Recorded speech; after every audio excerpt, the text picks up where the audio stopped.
Hey everyone, Chris Kies, Perry Bean, John Bohlinger. We're back at the Eastside Bowl in Madison, Tennessee. How you guys been? It's been a while. Yeah, yeah. For all of us to get together, all four of us. I love it. Yeah, I like it a lot. We have like this bench seating we had to find because they're doing some remodeling here in the venue, so we had to find. I joked that it's like we're like on a Delta flight. I feel like I'm on a Greyhound station in the '60s or something. But what has been going on in your guys' life, personal and professionally? Just dad time, man. Been dadding, been editing. We've had some pretty substantially long rundowns lately, so eats up a lot of time editing, you know? Yeah. I been doing some yard work. That shit. Dad life. Well, it's like we're kind of beautifying the yard and trying to make our house look, a little bit better. And that shit always goes longer. And I'm sure it's like that with gears too, like pedalboard stuff. Like you're like, I can knock out this project in a weekend. I've been still working on it. Like it's still never ending. Dude, Sarah might kill me for this, but does your wife ever do this thing where like, this is what we should do, and then it's your ass doing it? I'm in the middle of it right now. She's looking out at the window. She'll wave at me every once in a while. I see her get on Pinterest. I'm like, no. John, what have you been up to? We haven't seen you. You haven't been. I've just been doing music stuff. No home improvements. No. Were you doing CMA or CMT? Fest, Yeah, I did. Yeah, I did CMA. What does that mean for you? Well, I played with a buddy of mine, Coffee Anderson. He did Nashville Star years ago, which is where I met Perry Bean. It was a series on USA and then NBC, and that's where Miranda Lambert and Casey Musgraves and Chris Buddy Jewell came from. Buddy Jewell, yeah. Yeah, well, the ones that are still standing, though, those three acts. And Coffee was one of the last seasons from that really talented guy. So I played a show with him and then did a bunch of other stuff, some sessions, some club dates. Been playing my 52 Les Paul like all the time. I'm so into that guitar right now. How do you go in and out of, like, not fads, but I guess love or, connections with the guitar? Because you have so many that you do. This is like the third time in like 5 months that I've heard you attach yourself to a certain instrument. Yeah, I guess, well, the heart wants what it wants. I think it's funny how I do have a bunch of guitars. In fact, I'm selling 3 of them because I've got Carter Vintage YouTube channel. Check out some good videos. Yeah, I am. I never thought I would sell them, but I needed dough, and I've had these things forever. And I just realized, why do I have these guitars? Because I don't play them very often at all. And I've got the ones I really love, and I thought, do I just have this? Is this just a vanity thing? Is it some fear of poverty? Because I used to not be able to afford guitars, and gear was so important. I don't know. So it was kind of refreshing to sell 3 really great guitars. So, yeah, but even after selling 3, you got a whole stable of tone ponies. Oh yeah. And really, I mean, all you need. I mean, as a professional guitar player, I'm convinced that all you need is a good Strat, a good Telecaster, a good guitar with humbuckers. And by Strat or Telecaster, anybody could have made it. But that style, T style, S style, something good with humbuckers, something good with like a Bigsby, and for me, a B-bender guitar. And if I've got that covered, something hollow.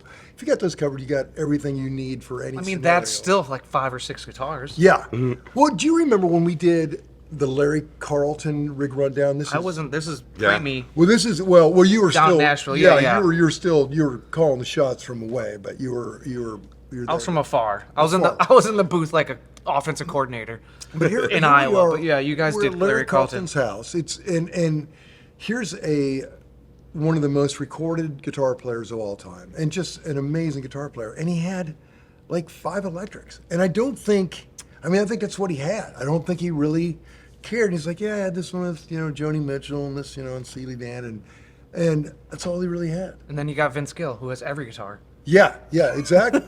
Or Joe Bonamassa. Yeah. You think Vince is almost like trying to drive up the market on pre-war Martins? Holy shit, he's got them all. I think him and George. Well, he just loves them. Yeah. And I get it. I mean, and if I could, I would have them all. But I needed money, and those guys don't. So if I didn't need money, I would have never sold anything. I would just hold it until my daughter can give them all away when I'm dead. Betty. First guy she falls in love with. That's just right. getting a bunch of rad guitars. That lucky bastard. Yeah. Well, we're lucky bastards because we get to do the rig rundown, and we've done quite a few or posted quite a few since we've all chatted. So Right. I know, John, you did one that Jared and I filmed at Third Lindsley with Jedd Hughes. Oh man, I love Jedd. Jedd, I've known him forever, and he's just such a inspiring player and wonderful guy. And you know, he's a guy who, you know, at one point he played this old Telecaster forever. That was kind of his identity, and he sold it. You know, I think, you know, it became very valuable, and he sold it. And he's now playing a Tele that he built himself. And Yeah. yeah. He sounds better than ever. So That was a really fun edit. That you could just tell that guy is so down to earth and humble. Oh, just an amazing talent as well. Yeah, whatever he was playing, very musical. And it's funny that all those guys, which speaks to what they do, but there's a common thread from these guys in Nashville, like Bukovac, Hughes, who's the guy we did it? He won a bunch of guitars of the year. I'm trying to think of that we did in that studio over at Ronnie Millsap's old studio. Derek. Oh, Derek yeah, Wells. They all can play guitar effortlessly, but it's always musical and it's always so tasteful. Yeah. Right. You see, that's When an they're just interesting- noodling around, it's still so musical. Exactly. That's an interesting point because most guitar players, you go to Guitar Center or wherever, and you'll hear a guitar player pick up a guitar. They play the same thing. They're like Yeah. pet lick. That sounds pretty cool. Yeah. But it's always played without really listening.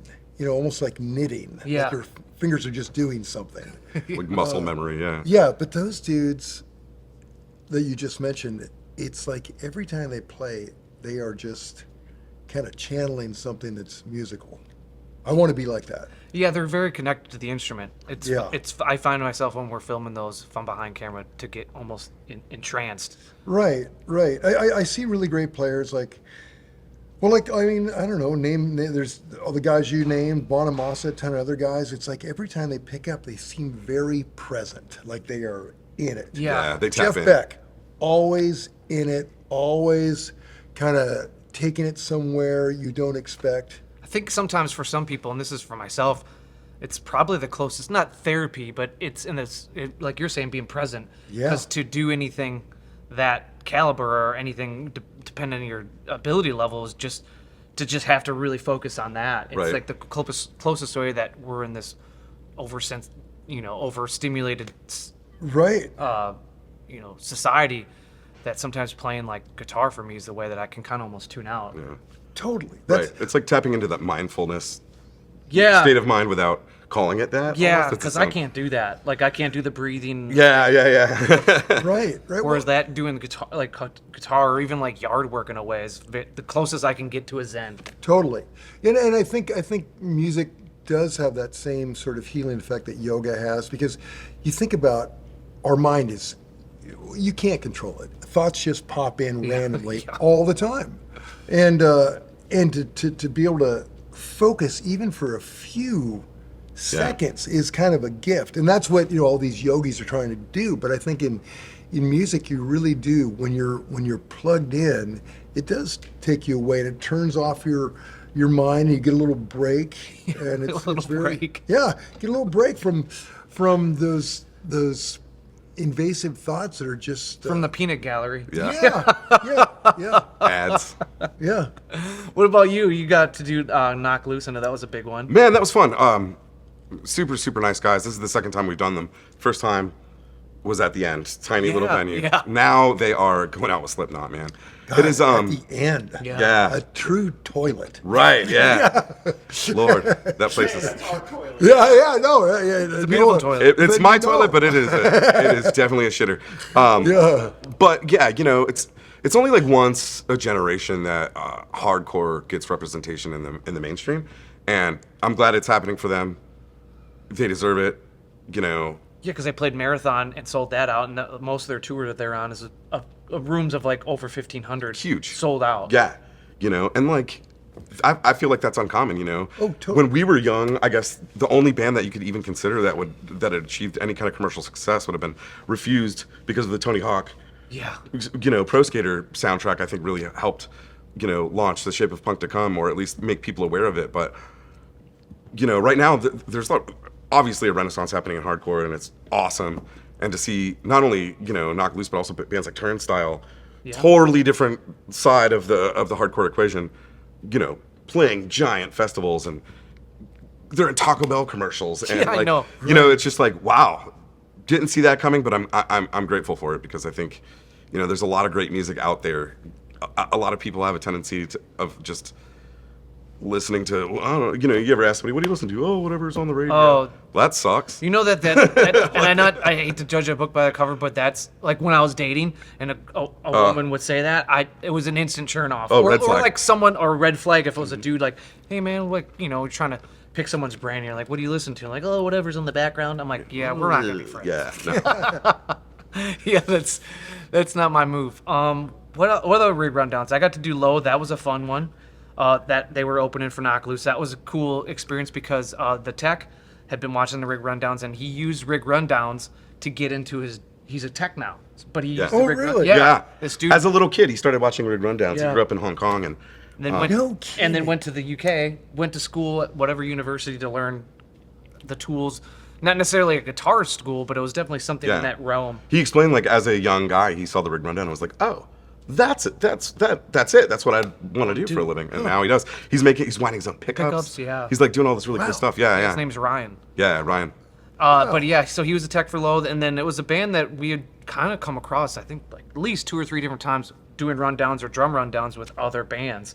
And other friends would always be like, when they'd see me post about it, oh, did you check out Loathe? I was like, no, I don't know this band. And then finally, I just gave it a listen, and it connected. And so it's cool because I don't get the word of mouth thing that I grew up enjoying. Getting the cassettes or the mixtapes on CD from your friends, or the Punkorama Right, or the Trustkill samplers. Or, so like you get introduced by new bands. Now we're kind of dependent on the algorithm or YouTube. Right. Or Right. we're conditioned to be.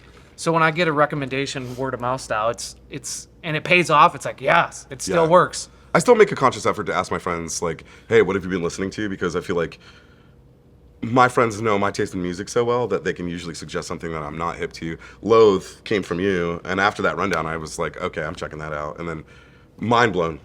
They rule. Yeah, Like, it's so cool. Or if someone says something that you might not see the fit, like you told me years ago, and this is when Metamodern just came out. You had said, "Hey, dude, check out this Sturgill dude. His at the time his second record, Metamodern, is a deep ride." And I was like, "Oh no!"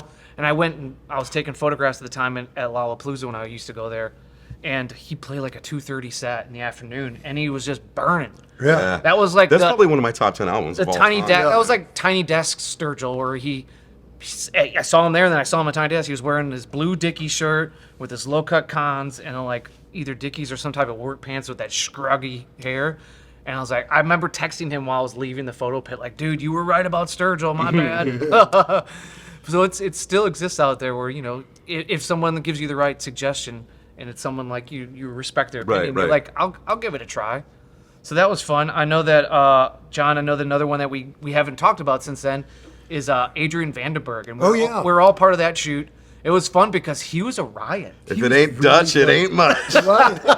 Yeah. That guy had me on my ass, man. Even like I was there and shot it, but also in the edit, I kept stopping and laughing because he's just so over the top and like, Yeah, I love what it. a cool dude. He said, yeah, that was back when I was young and handsome. Now I'm just handsome.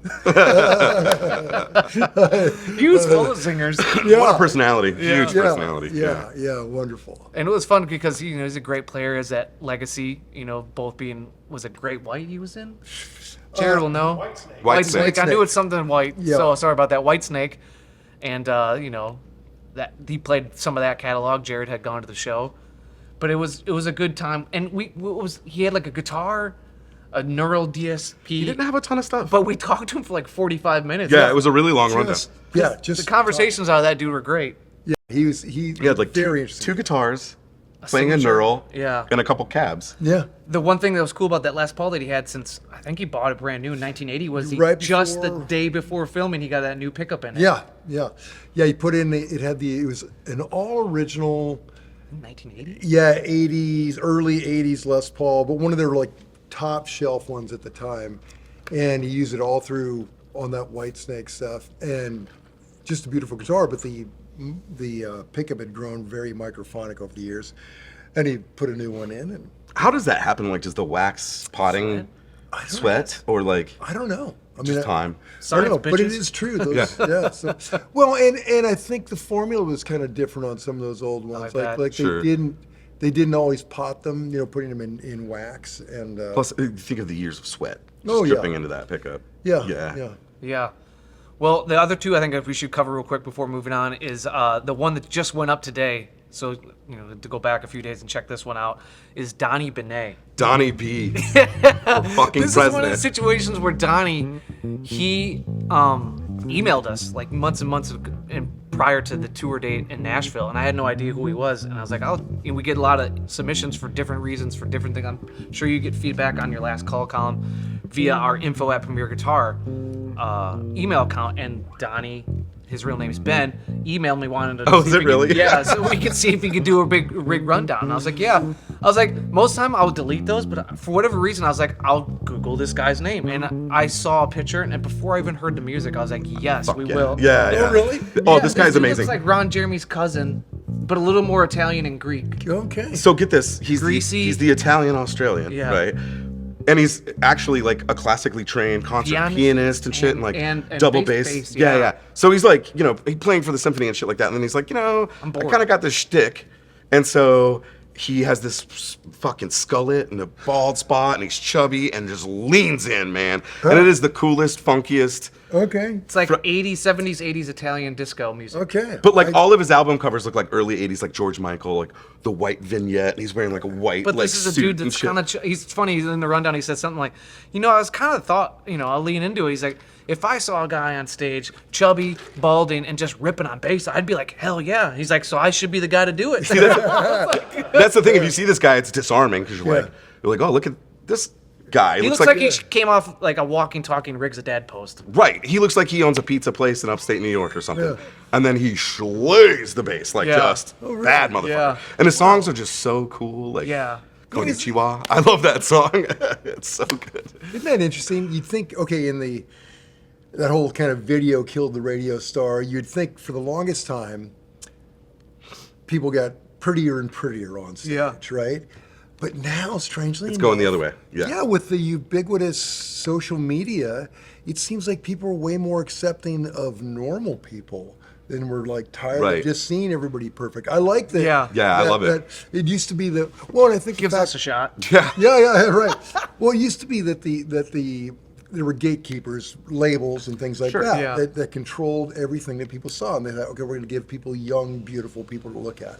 Yeah. And now it's like, it's a free concert, man. You know what's I was thinking about this the other day. This is the trip, and like people younger than us will have never experienced this. But you guys remember hearing a band and liking it, and then seeing what they look like later, Oh, and being yes. like, "Oh, I didn't expect that." You know what I mean? Vice versa. Or vice versa. Because Yeah. I know that we've all had this story about, you were older than us, but like when we saw Kiss for the first time, like physically Yeah. or, My visually. 7 or 8 year old self was like, Yeah. I want to listen to this, and then I heard it, and I'm like, "Oh, this is fucking." Yeah. My, Because like I my was dad. expecting, This isn't even heavy enough like for my early dad. Metallica or like Slayer or something, and it's not that. No, Yeah. not at all. Yeah, yeah. Or the case of Donny, you're like, what's this shit? and then all it's of a like, sudden, I love it. Yeah.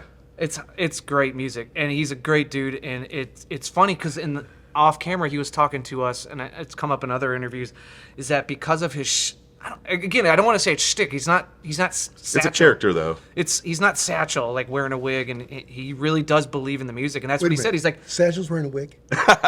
fucking cat's out of the bag, bro. But he's like, I will take the piss out of myself physically, but I will take music seriously.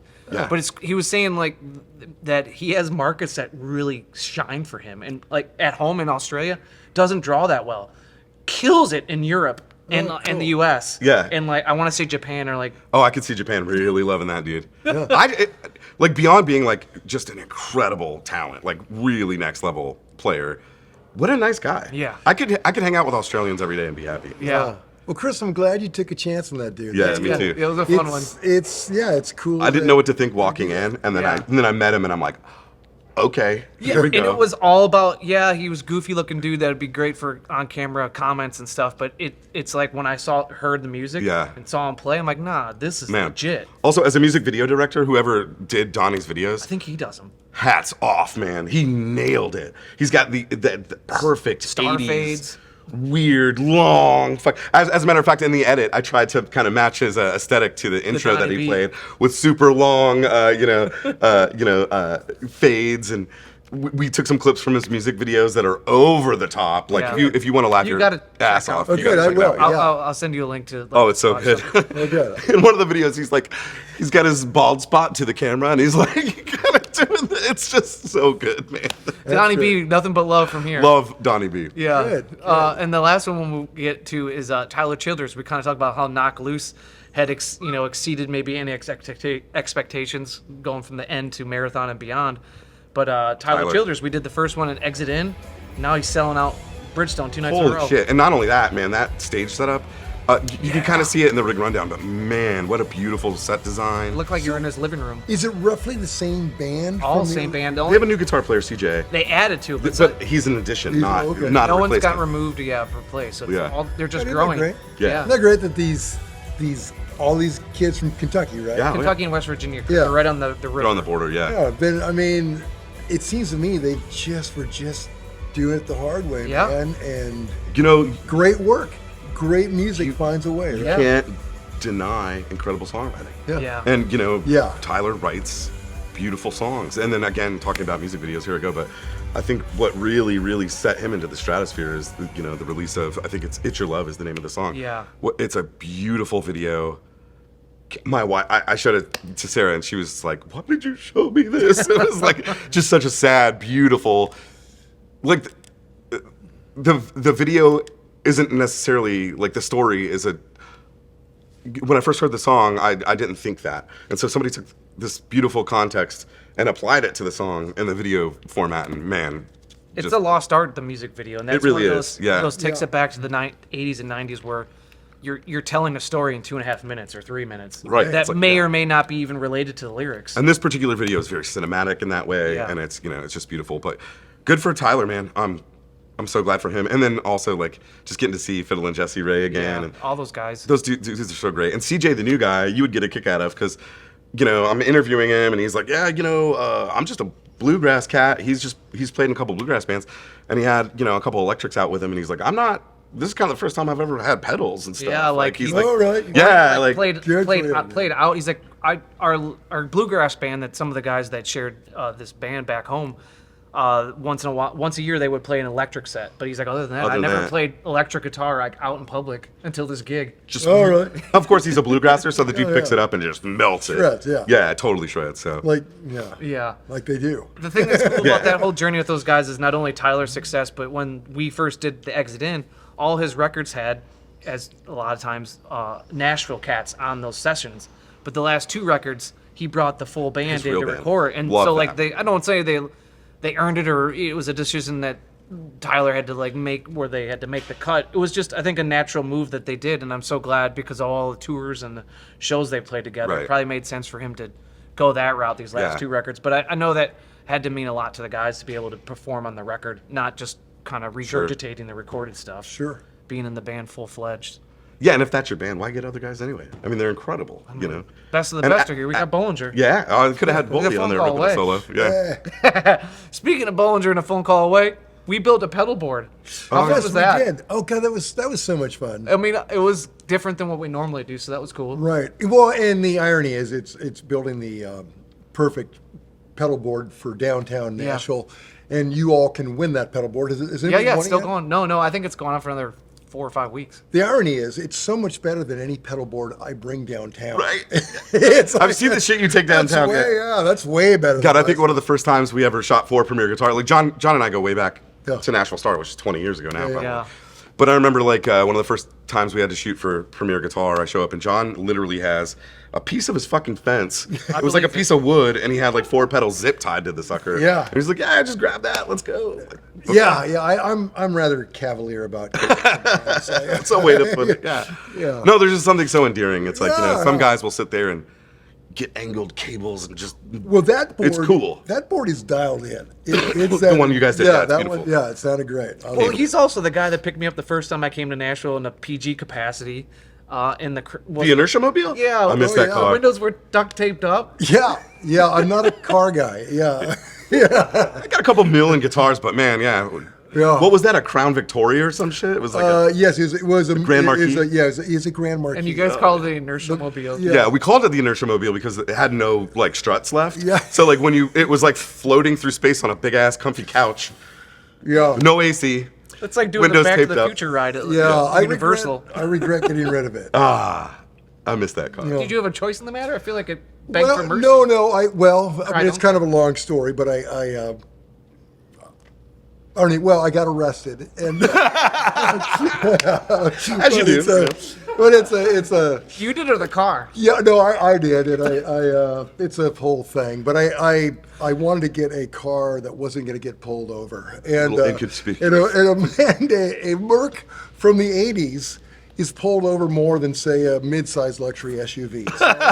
So This is one of the most endearing things about you, I think. You know, when we first started doing PG, here comes John in the inertia mobile to play the biggest stages in town. I mean, he's Yeah. like the music director of the CMT Do you hand Awards. him getting shit for pulling up to certain gigs or shows or from people? Not that you care. don't care. Yeah, I know that. I know that, but like that. I strive to live so free of ego. I think that's a beautiful thing, man. Well, no, trust me, it's all in there. It's a mess. But that people can win it. It was fun. We set it up. You Great built board. it, and Yeah. it was funny as people with pedal boards and multiple pedal boards probably can attest. Is before we even plugged the thing in, we're like, oh, we screwed up. We don't have a phaser. Yeah. So we had the original pedal board, and before we even took it downtown or even played a note out of it, we're already swapping in a pedal, taking out A small stone. We put in a small stone Yeah. for a phaser for the Wayland and anything, 70s country 70s. stuff. And that's a great. But we had modded it. It's like kind of like John was like, as we're doing it, he's like, this is just kind of what pedal boards are. Like, you never settle on anything. Right. Oh yeah, it's a moving target. Yeah. I love that pedal board you guys built and that you guys can win is far and away cost more money than the inertia mobile probably. Oh for sure. yeah, oh definitely. And we're doing a telly next, which Yeah. would be great. Yeah. Very cool. I just handed it off to John. So That's going to be a cool one. So watch this It'll be coming out Broadway soon. Telecaster. Should Yeah. be really fun. Yeah. Well, not to go to a somber note, but it's probably worth mentioning for both parties is the passing of Duane Eddy and Steve Albini. Yeah. I know. I gotta imagine. You have a couple Gretches. And, Oh, yeah. You love. I'm sure Duane and Eddy. Well, and I did a thing at the Gibson Garage a little while ago, and who was it? Somebody from Duane Eddy's family was there with an old Gretsch. Oh, and, cool. And one of his old Gretches, and got to kind of just hold it a little bit. Aw, Yeah, it was cool. taking some mojo. Yeah. Yeah. Dude had a great run, man. Yeah. Right. Yeah. One of the first too. Yeah. You know what I mean? Yep. Yeah. An honest to God early guitar hero, and trailblazer. And then Steve Albini. I know that's kind of more Yeah. of our. I didn't see that one coming. I guess when I saw him No. pass, I didn't So think young. he was 61. So young. Not that that's an old age to be passing, anyways. But I'm saying, I guess I didn't realize he was that old already. Yeah, I mean, Elevated, I should say. for it's wild to think about, and I guess it never really hit me until he died, but a guy I've never met had so much influence on my life. Yeah. You know what I mean? Like the wall of sound, the records he produced, like, that's the soundtrack to my life. Right. Yeah. Well, and Jesus Lizard just put out a new Yeah. Yeah. album that Paul. Well, they're Allen- going to, yeah. Yeah, Paul Allen produced. Yeah. Yeah, which is you awesome. used to write for PG. Yeah. So it's all connected. Yeah. A former PG But like guy. Steve did, most of their most heralded work was the stuff that Steve did. Oh, in absolutely. the 90s. And the coolest thing I thought about Steve, because I got to see Shellac twice, once in LA and once in Iowa City of all places, but was his approach to being a producer. When he did the In Utero record by Nirvana, he didn't take any points on it because he's like, why should I take continual payment for something I just did for a set amount of time? So he's like, Right. just set. And I think that was his application to all production and bet his engineer kid- work, is that he would just get a payment for his services for the week or day or whatever, and Right. and not get continual payments. Bet his kids were happy about that one. But That's what integrity, though. Yeah, that is that true DIY punk spirit Right. of just doing it and thinking about the big art project. And Steve is kind of like Kurt Ballou in the sense that he'll record anybody if you're willing to go there and bring your gear and pay for it. You know what I Totally. mean? Like, he's volume. Yeah. I feel like he got a lot of his work out there, or, shaped a lot of people's other work. Sure. Well, so long, and thanks for all the tunes, dude. Yeah, that's a good run. That's a good run. Well, moving into some gear talk, there's come some releases that have come out, and I think the one to hit on right off the top maybe is I know that a couple amps. We'll start with Blackstar. We'll talk about the PRS one next. Is that Blackstar has kind of added to their HT MKIII line, and so they have like smaller models, everything from like 1 to 20 watts, and then head, cabinet, or combo configuration, then 2 cabs. So they have 8 new products. But the thing I always loved about Blackstar, obviously they have that lineage coming from Marshall. I have one of the employees kind of breaking off and starting the company. But they offer something for everybody. Right. You could get the 1 watt little cranker, or you could still get the 100 watts full stack. Yeah. They have a little bit of They everything. kind of remind me of like the PV trajectory in the 90s almost, 'cause, Yeah. Sure. Or small even- club amps, huge 100-watt Yeah. face rippers, like Right. it's all over the place. Yeah. And Fender did that. I mean, Yeah. they everything from your little Champ to your to your twin. Yeah. Or super twin. If you But really what want. I could say, about Blackstar versus a Fender would be that they offer something kind of high. They got the high gain. Oh the yeah, 100 yeah, wattage. Oh yeah, yeah. yeah. Whole Obviously, different with world. Jared James Nichols, you can get all those mid-range to low wattage amps, but they offer Right. the fire breathers too. It's funny to me that you don't see more of those on stages in the States, because man, every time I hear one, I'm like, God damn, that sounds great. But it's usually like Jared James Nichols playing a signature, and I'm like, Yeah. that's why. Well, and Jared James, man, he just plugs. I've seen him just plug straight in. Yeah. Nothing on the floor. all gas, no brakes. Yeah. Going yeah, for it. One pickup, a cord, and that amp, and it's amazing. He's incredible. But these new HT MKIII amps have 4 voicings. They, of course, have the Blackstar ISF, which stands for Infinite Shape Feature, which Which kind is of a cool feature, yeah. it goes from like American, I don't know if I'm clockwise or counterclockwise, but it starts over here. You can go all American voiced amp, and then end up all British, and then any points. And you can between. kind of blend it. Yeah. Man, some versatile. of my favorite tones ever have been when there's a blendable, 6L6, KT88 kind of thing going on where you can blend the two. I think it just sounds so rad. Yeah. And then they also have the cab rig outs, which offer XLR stereo out and USB, so options there for anything recording wise. And I think a thing to mention too is that it's kind of like the HT stand as one of their first products that they had when they first came out as an amp company, and so it's adding to that legacy that they already started. Yeah, it started with the HT valve tube amps, were kind of the start. Oh, that's of right, everything. because they call tubes valves Yeah, over there. yeah. Yeah.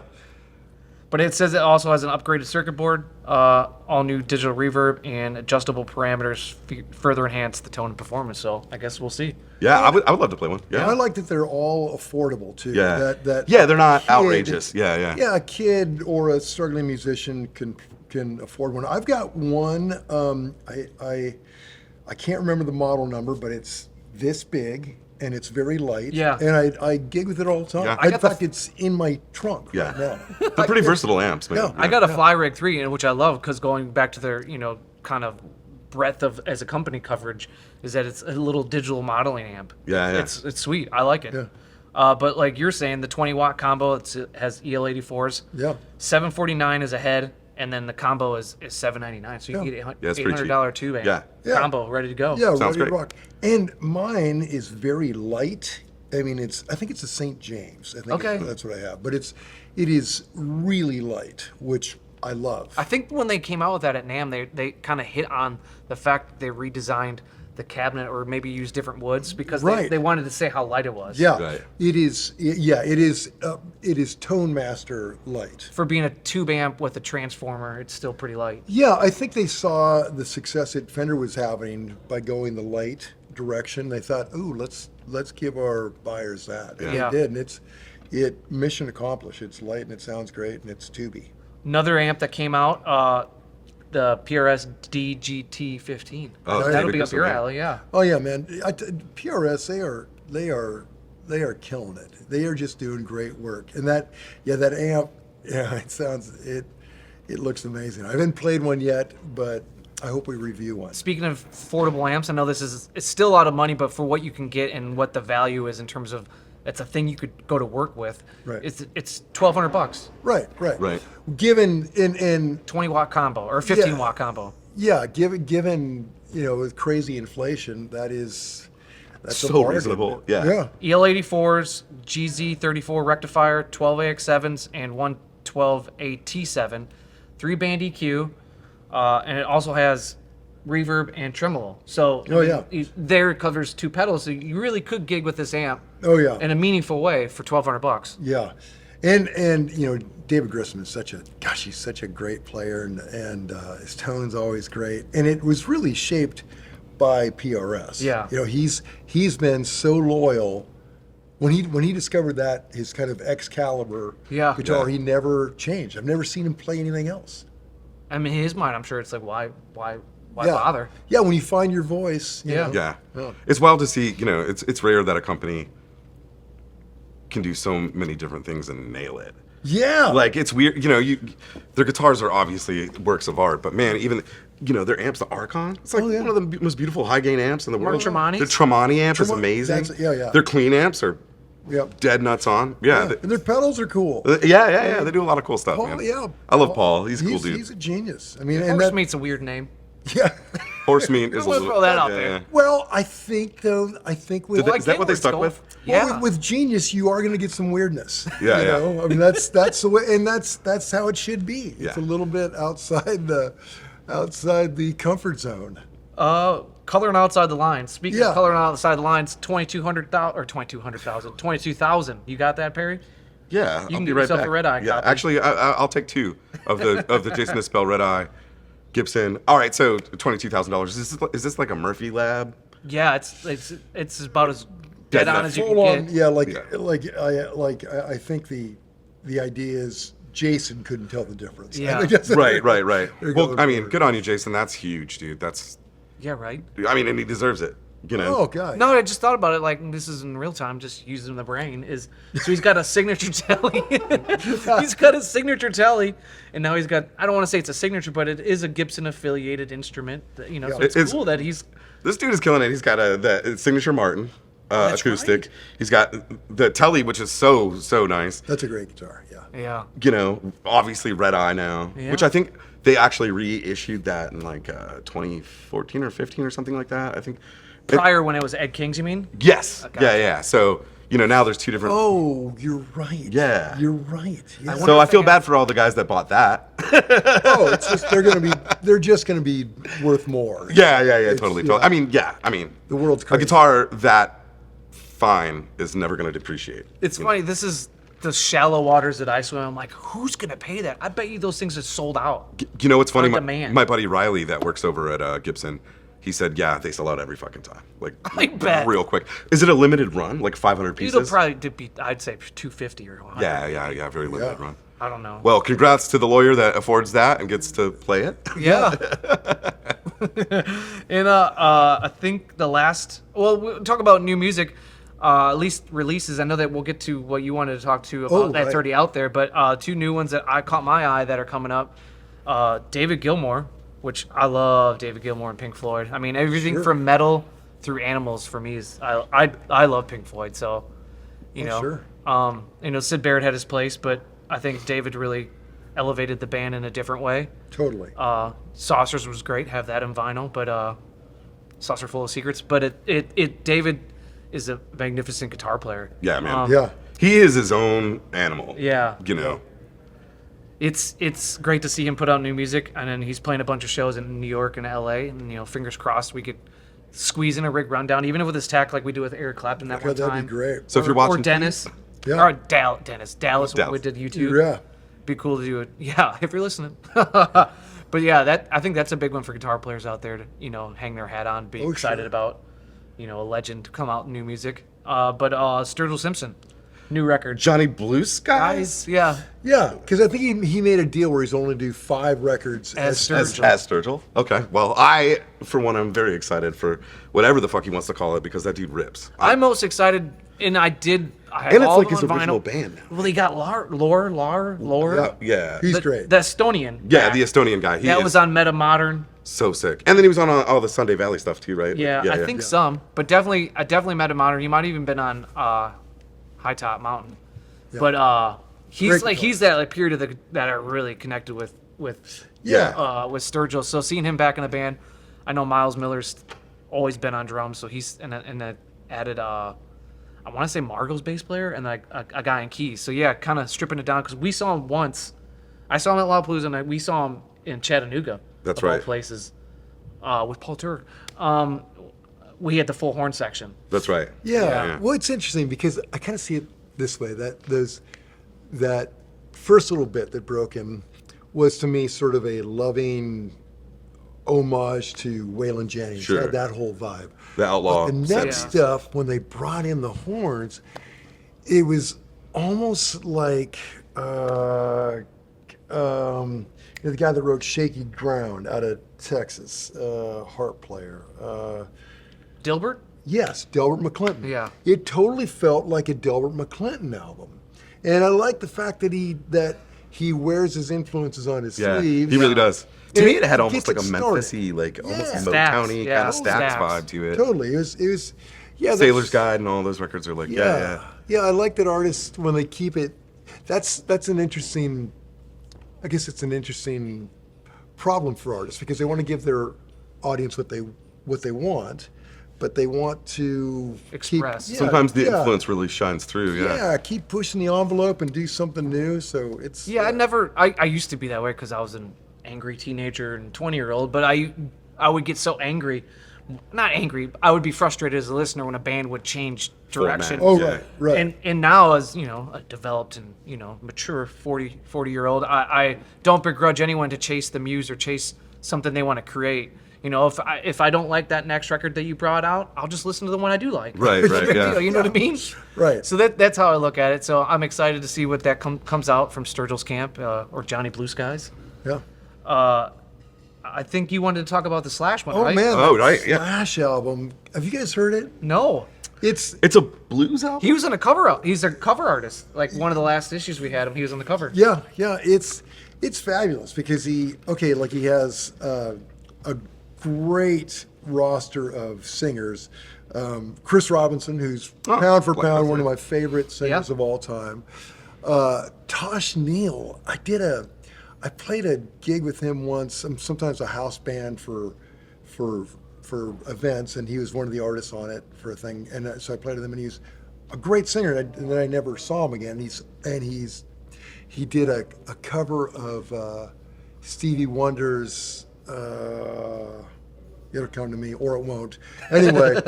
Did a fabulous. Chris Stapleton is doing "Oh Well." Oh, I saw that. He was attached. But he starts the riff on acoustic. It is great, man. And Slash is a great player, and it's fun to hear him do more rootsy, bluesy stuff. Well, Saul. Are they all kind of traditional catalog songs, or you know what I mean, or all Like, covers? is it blues Well, standards? there's or- only one. Yes, they're all you would have heard every one of these songs except for one of them, a one-track Slash wrote. Okay. And the rest is all part of our soundtrack of our youth. Yeah, great. It's great though. Did I read that he's got a signature 335? Yeah, All right, he's got to be the reigning champion of signature Gibsons, yeah, Probably. right? Yeah. yeah. But yeah, I don't necessarily think 335. when I Other think than like Slash, Les but Paul, but I don't know how if people consider that a signature guitar right, anymore. Yeah. Well, when That's you become so synonymous with the actual model. Right. well you think about it, when Guns N' Roses first came out, I bet if you were going to graft guitar sales, Les Pauls just suddenly just took off. you Oh, I know? bet. Nobody, because before then he was like pointy-headed. Yeah. And even Slash had some of those like BC Riches. Yeah, sure. exactly. Yeah. Yeah, Jacksons so and it was, Charvels yeah, and it was stuff. like it was that whole kind of San Dimas kind of vibe, and suddenly they came out, and it was that old school Les Paul thing, and suddenly this Gibson sold a ton of Les Pauls all of a sudden. Yeah. You know. Same with like Marshall amps too. Yeah, I was gonna say, knows. yeah, didn't he move to Magnatone? I saw that. Yeah, I think he. That's somebody huge. did. Yeah. Which, hey man, those sound amazing. Yeah. Every Magnatone I've ever heard has kind of been mind blowing. That's not to say though, I love Marshalls too. I don't know. That's a big deal. Yeah. It seems a kind of not an odd move, but unexpected move. Yes. Yeah. To pivot to Magnatone, because to me, they seem very different, but I'm sure Magnatone had stepped up to the plate and gave him what he wanted. It seems so boutique-y compared to Marshall. Well, I just think of that stereo, like panoramic. Yeah. Right. Stereo vibrato. Yeah, like circuit that. thing. Yeah. Real. That's what I think when I think of Magnatone. That Yeah. beautiful, Yeah. lush seesaw thing. Right. Back and forth. I don't think Night Train. Right. Yeah. But I wanted to go somewhere. Normally we try to pick not a hot button topic, but something that's happened in news. Rather, I just like to talk about what we do. And one of the things I wanted to bring up was a fun time that we got to go out to California. All right. And several times we've gone, and we did the trip of like Southern California before hitting, LA proper. We started in Ernie Ball, so we got to see how Ernie Balls were made. Yeah. Got to hung out there, had one of the best tri-tip sandwiches. That was incredible. And then we went to Seymour Duncan Yeah. the next day, hung out there. And then Wednesday we got to see lovely Tim Pierce. Yeah. And then have the Recommended best Thai food I've ever had. Thanks for Tim. Thanks, Tim, for the suggestion. And then Wednesday night, the way we kind of do that is we go to the city that we're going to need to be in beforehand, so the morning of we can just go right there. So we get to the area of Irvine, California, where next morning we're going to go to Bad Cat. And so as we do, we try to kill time at night before we can get back into our guitar world. But as luck may have it, we're walking around, just getting in, enjoying the vibe of the evening, and we run into a bar called Sammy's Original. We're like, let's pop in here for a drink. Me and Perry are in. John's easy for a good time. Sure. And next thing we know, John's getting recognized left and right as the Rig Rundown guy. And then, of course, It's a what... popular series. But it was sometimes out in the wild, it's just a wild thing. Yeah. But because it happened to be on Wednesday nights where the Sammy's Original in Irvine, California, they do this thing where they have... It's a karaoke bar, but it's a full band. And so not only do you get to go up and sing a song, but if you want, you can play any instrument. So they don't have like necessarily a house band, but they have people kind of rotate in. And so they suggested, rather generously to have you go play. And so you went up and played. Remember that kid was like, here's my guitar. Yeah, because all the guys that brought their guitars that recognize you, the first move they did was like, you got to check out my guitar. They opened up the case. And so they kind of fought over having you play one of their guitars. So how'd I do? You played Tulsa Time. It's a little blurry. So Really? I was going to say, by that point in the evening, we were all speaking cursive. Yeah. And I think But I do remember John fighting his way through it. Tulsa- And I remember you coming off stage, and I remember, how's that guitar play? Like a truck. Oh, really? Yeah. Oh, good. I think you had hit your one drink minimum. Yeah. Yeah, you're not a big drinker, yeah. Well, I'm mostly California sober. yeah. Yeah. You were like 25 milli Billy that night, and you got on stage and... But it was a fun evening where, you got recognized. And it's one thing to get recognized because it happens from time to time. People were really real gracious and giving us kudos for what we do. And we appreciate that. But it was in an environment that I didn't expect to be in. Me and Perry were just looking to get a quick beer or two. And then all of a sudden, There's John on stage. we're in a guitar bar, literally. And then, and then John's checking out guitars. And the next thing he was on stage playing Tulsa Time. Yeah. Yeah. The greatest time I'll never remember. And then one of our ventures, we talked about this, and I want to get this on tape. We had done it before, but I wanted to get this story on tape. John, you have to tell us the time that you got to record a song with Joe Bonamassa. Now you have to tell us from the start of it, because I think that was what was so funny about it. Like, you're just kind of hanging out, and then you get the phone call. Oh, yeah. Okay. All right. Well, I had Joe and Josh were working on an album they were producing, and I mean, Joe is such a generous, wonderful person. If he's just a great guy. Yeah. So he was kind enough to invite me over to write a song with him for this project, and I think they cut it, but it didn't end up going on it. And then I was doing the CMT Awards, and really busy, and just slammed it, because when you're doing an award show, it's just Rehearsals all day. Oh man, It's a whole and even when you're off, you're still like tweaking things to the last minute because there's all these changes, and I had my daughter with me at the time as well, and I get a call from Joe on out of the blue, and I was home. And he said, "Hey man, what are you doing?" And I'm like, "Nothing." And actually, I'm doing a ton of things. But I'm like, it's Joe Bonamassa. I'm like, "No, nothing." He goes, "Well, hey man, we're recording at I think it was Ocean Way, recording our song. So why don't you come on down and plan it? I'm like, okay, yeah, sure, man. Be right there. He goes, yeah, come down now. I was like, okay, yeah. I said, what do you want me to bring? He said, bring in a lap steel. It's like, okay. So I grabbed I've got this old Fender's 40 lap steel that I bought years ago, never changed the strings on it. And so I picked it up and I thought, oh my God, I need a tetanus shot if I don't at least change a few of these strings. So I changed the fat strings. Okay. I didn't have time for all of them. Changed the fat strings. Talked to my neighbor, said, can you watch my daughter for a little while? Yeah, I was gonna say, how did you pause the rest of your life? Yeah, I was like, can you watch my daughter for a while? Yeah, no problem. So I grabbed the guitar, didn't even have an amp or pedals, grabbed the lap steel that doesn't have a case, drove down and just said, yeah, great, man. We all hunkered in the room, and I plugged into, I don't know whose amp and pedal board, I'm not sure. Somebody's. And we talked through an arrangement. I don't even think we even wrote out a chart. I think we just talked through it, blew it down once, and said, let's do it one more time. We did it one more time, and it was done all in the room. I mean, and my solo kind of went off the rails a bit at the end.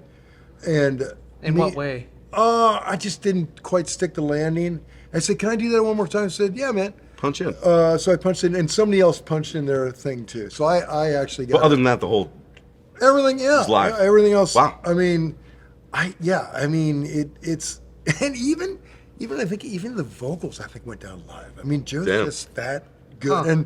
And my favorite part of it, Reese was playing piano. Usually he's on B3, and Joe would introduce everybody on their solo. He goes, King of the B3 on piano. Anyway, so we cut it, and it was just so quick and so musical, and music's, it's everybody's mic'd in the room real close. The stuff's kind of bleeding around, and it was great, man. And I don't know, it might see the light of day, it might not. I know that Joe cuts a lot, but it was very kind of Joe and Josh to bring me in on that. And What's it like being in a room to record in front of those guys, Josh, Yeah. Joe, well, Reese? I mean, I think sessions are always a little nerve-wracking. Yeah. Because you're hearing things differently. Sure. And there's time is money, and there's always somebody. You look into the control booth. There's always engineers talking, and you're wondering. That's when the paranoia starts. Like, are they saying I hate it? Yeah. This sucks. What are they saying? You don't know. But those guys are all so great and so welcoming, and you can't really mess it up when the bed is that perfect. Everything works. So you don't even have time to be intimidated being in a room with someone. Well, I'm intimidated every time I see Joe and Josh. Of course, I get nervous just walking. They could be on stage, and I walk in the room, and I am intimidated. They're amazing, but yeah, it was beautiful. The song's called "Born to Play," which I think is it's kind of the battle cry. I was gonna say, is that your national anthem? Kind of, yeah. It's the nation of nation of guitar. Yeah. What else are we going to do in this world? We have a brief time here. Let's play.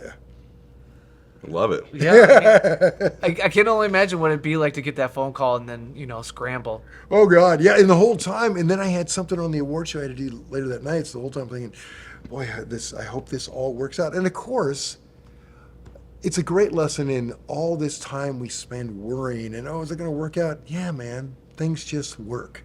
Let it go. Yeah. I mean, on that note, I think it's time to let it go. Yeah, let it go. Let go of those worries. All Play right. music. Thanks for watching, guys. Let it go and let it rip. Yeah, we love you all.